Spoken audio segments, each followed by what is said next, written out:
আর এই কলিযুগে কে পাগল ছিল বাবা? হ্যাঁ,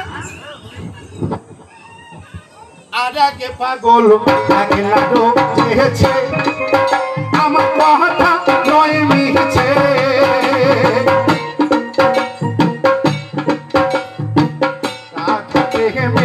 কৃষ্ণ ঠাকুর পাগল হয়েছে।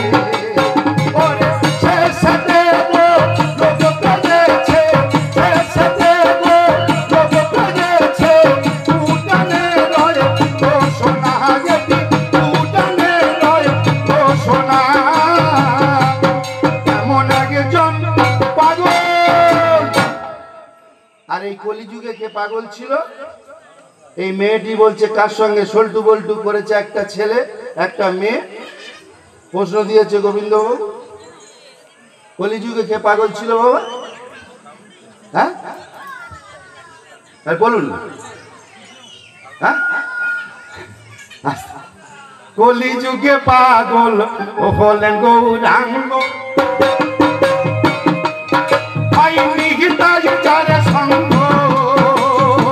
পাগল দেখেছে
পাগল পেলাম না।